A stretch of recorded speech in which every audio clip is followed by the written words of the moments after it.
Competitive எக்ஸாம்ஸில் risk இருக்கா, எப்படி நான் ரிஸ்க் எடுக்காமல் சேஃபாக அப்ரோச் பண்ணுறது, இந்த கொஷனுக்கு நான் என்ன பதில் சொல்கிறது? பட் ஒன்று சொல்கிறேன் brother, the bigger your dreams are, the bigger the risk will be. இப்போ எஸ்எஸ்சி மாதிரி எக்ஸாமே பெரிய ரிஸ்க்குன்னு நினச்சிங்கன்னா அப்போ யூபிஎஸ்சி மாதிரி எக்ஸாம்லாம் என்ன நினைப்பீங்க? அதெல்லாம் வேற லெவல் ரிஸ்க்கு. ஸோ இந்த உலகத்தில் ரெண்டே ஆப்ஷன் தான்.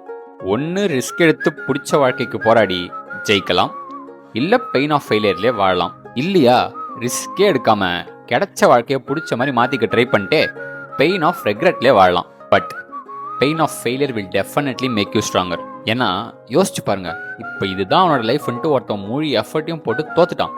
அண்ட் இதுக்கப்புறமேட்டு அவனுக்கு இந்த உலகத்தில் இழக்கிறதுக்குன்னு ஒன்றுமே இருக்காது. ஸோ இழக்கிறதுக்கு ஒன்றுமே இல்லைன்றப்ப வர கான்ஃபிடன்ஸ் வேற மாதிரி இருக்கும். பட் அதுவே பெயின் ஆஃப் ரெக்ரெட் சைடுக்கு வந்தா it will definitely kill you for the rest of your life. So the choice is yours. Choose wisely.